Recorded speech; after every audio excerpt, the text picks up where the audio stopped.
is General Zod.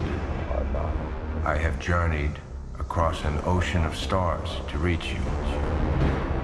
Your world has sheltered one of my citizens. He will look like you, but he is not one of you.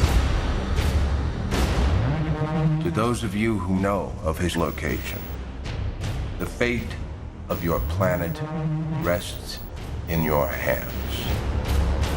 To Kal-El, I say this. Surrender within 24 hours, or watch this world suffer the consequences.